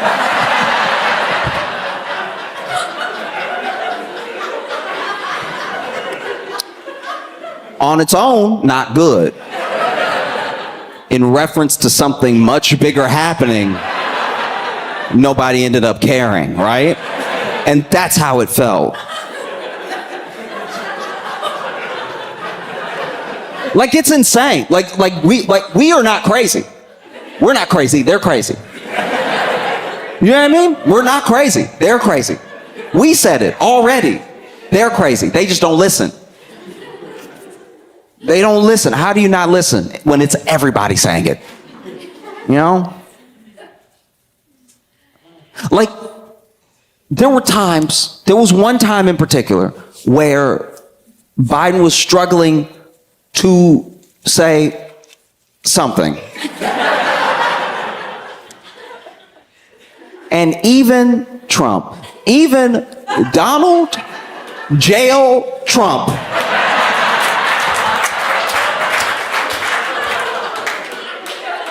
looked at Biden, and you could see it on his face. He was like, is this motherfucker all right?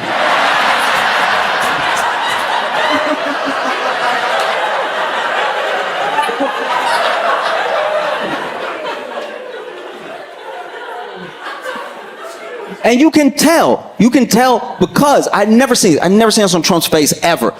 Trump had an actual eyebrow arc of concern. I've never seen him have that ever. He's never looked as phased to me as when he was looking at Biden next to him going, is it?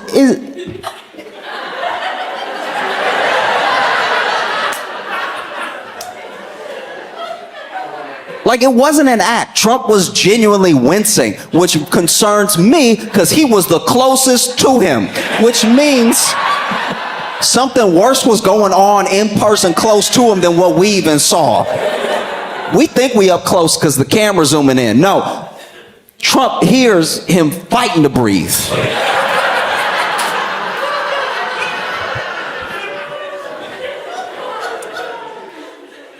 It felt so terrible. It felt like when you're a kid, when you're a little kid, and you get into it with another little kid, and they're bullying you, right? And you tell that kid, my dad could be your dad. And then maybe you go home, and maybe you go home with a shiner, maybe you go home with some cuts and bruises, and your dad asks what happened. And you're like, hey, this kid's been bullying me, right? And I tried to tell my teacher, and she didn't do anything. And so your dad's like, okay, I'm gonna go to school. I'm gonna go to school tomorrow, we're gonna sort this out. And maybe he goes to pick you up and settle things up with the teacher right when the bully's dad comes and tries to settle things up with the teacher too, because his kid told him a different story, you know? His kid told him, hey, this kid at school is being a bitch, so I had to hold him down and everything.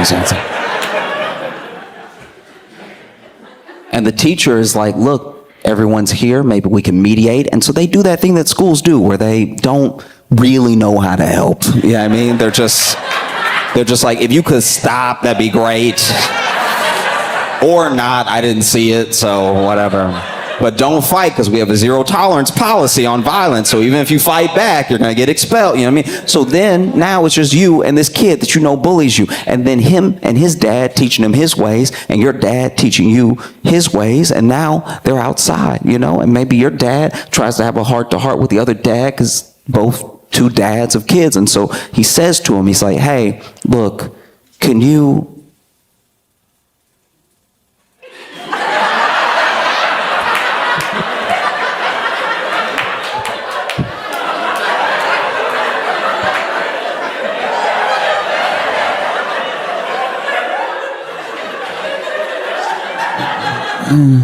It was 1969. And then the bully dad goes,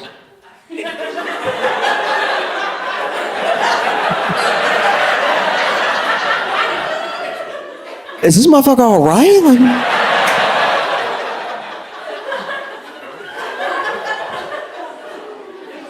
it felt crazy. Because we knew. And we didn't know this exact thing would happen, but we knew we didn't feel good, and we knew we didn't feel good for months.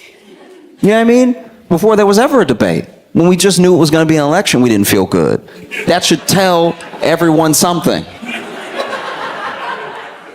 Not feeling good about an election that isn't even going to happen for another year, because we knew who the contenders were early on, right? Some people tried to run the Republican Party and they got washed, right? But we knew it was going to be Trump, and we knew it was going to be Biden for a very long time, and we didn't feel good since last year. And no one took that to heart, Republican or Democrat. People did not feel good, right? You ever get cold feet a year before the wedding? Because if so, maybe you shouldn't do it, you know? Maybe they're not the one.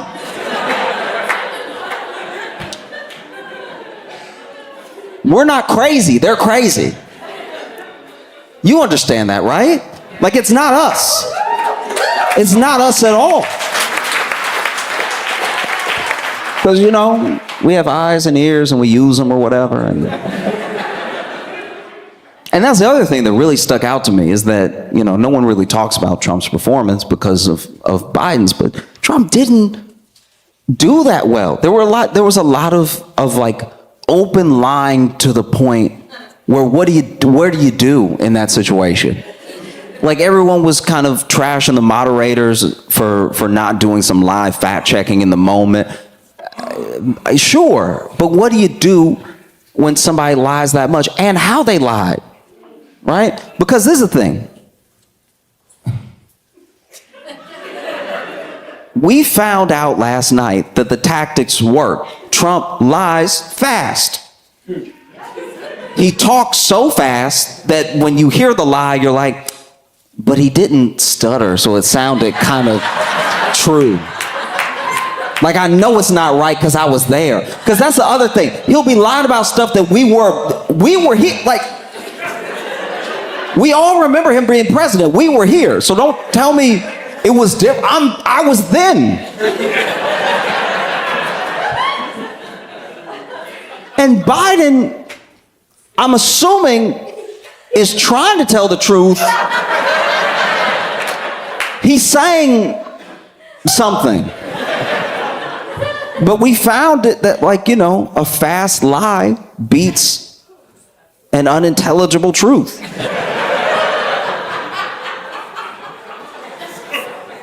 It does. Even in your personal lives, it does. Let's say you out with friends, right? Out with friends, and then let's say, you know, you've been bad. You've been terrible even. You did a little cheating, right? And then you get caught. And now they're holding the cell phone in front of you and they're like, who is this, right? And then you say, who is it? How am I supposed to know everybody that's in my phone? Do you know everybody that's in your phone? That's crazy. People got contacts in their phone all the time they don't remember. Sometimes I go through my phone and I look at my contacts and I'm like, who are these people? Who are any of these people? It's a lie that almost sounds kind of fairly true. Like, do you remember every contact in your phone all the time? No. Or let's say you were out and somebody tried to get you to be bad. They tried to get you. Tried to get you to do some cheating. And you were like, no, I don't want to cheat. No, I love them. Get away from me, right? But later, let's say later, unbeknownst to you, one of your friends thinking they're doing you a favor or maybe playing around or playing too much, right? They hand your phone to that person and that person puts their number in your phone, right? So now when your partner is holding the phone to you, who is this in your phone? What's this number? And you try to tell the truth and you go,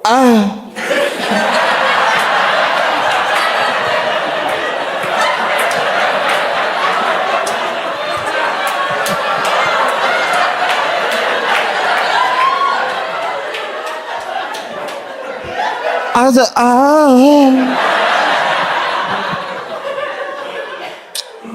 because before,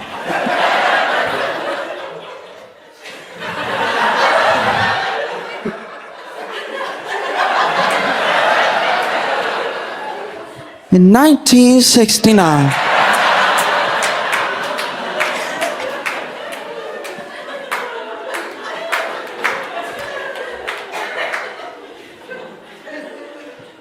No? Because what do we do now? What's the plan? You know what I mean? What's the plan? Are we just gonna move on like nothing happened? Or are we gonna just hope for the best? What's really the plan? Because we're acting as if there aren't other people that can run. And we're acting that way because of the circular thinking. Because look, legacy media, sometimes I trash them. People in the DNC, sometimes I trash them. But the thing that they weren't wrong about is the reasoning that lets you land where you were before. It's not lazy. It's not out of not caring. It's out of not having a belief and knowing your options. That's what happens. And it happened to both parties, by the way, right? It happened in both scenarios where there were people in the national conventions of these parties not really sure where to go from here. And so you go with what worked last time, even if it's not going to work this time, you know? And I think it's tough. It's tough when you have something like that, right? Something where unequivocally we can all look at it and be like, yes, the man is old and maybe it wasn't his night, but this looks very bad and it does not inspire confidence in us. It doesn't inspire confidence in the people that we want to vote for this man, if nothing else, so the other man can't win, or because we really believe in the policies and the actions of this man, right? It doesn't help. And then you have people who are those could-be contenders, right? Because there's a conspiracy theory that I'd like to believe. And I'll share it with you, but I have no evidence for what I'm saying. There's a conspiracy that they wanted this debate. People in the DNC want this debate to be before the convention so that if he didn't perform well, there'd be time to rally behind someone else and replace him. I don't know if that's going to happen, but it looks like a setup. It looked like... looks like a setup if I ever seen one. Like, you know? Because the idea that he was at Camp David prepping for this debate for a week and that they actually made him prep, because he was hoarse. Why is this man hoarse? It's because they had him really talking like he was going to be out there dunking on Trump instead of just giving him a week-long nap. Let that man rest. Y'all worked him so hard he showed up with a cold. Set him up to fail, right? Because who else could it be, you know? Some people say Gavin Newsom. Gavin Newsom's a tough one, though, because then right after the debate, Gavin Newsom goes up there and does a full-on Ron DeSantis. Because remember when Ron DeSantis was running against Trump, he just didn't want to say Trump's name yet. He was like, I'm not running yet or whatever. And then it finally got time for them to run and he announced. And then he had a little bit of momentum, but then he had to go toe-to-toe with Trump and he didn't know how to do it. So he got aired out in front of everybody, right? I think Gavin Newsom had similar ideas. He was like, look, I'm going to support the president this time. I'm going to be in everybody's good graces. I'll run in 2028, right? But if there's ever a time, it's now. And it doesn't help when he goes on TV right after the debate and tries to negate everything that we just saw, because it makes me trust him less. You know what I mean? When they're asking him, how do you feel about his performance? I mean, he's like, oh, come on, everyone has an off night.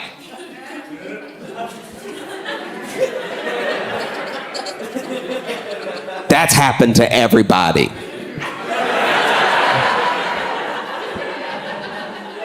I've been alive for a while. That has not happened to me. You know? Or you get Gretchen Whitmer. Gretchen. You know what I like about Gretchen Whitmer? Gretchen Whitmer would be good because Gretchen Whitmer, they already tried to kidnap her. So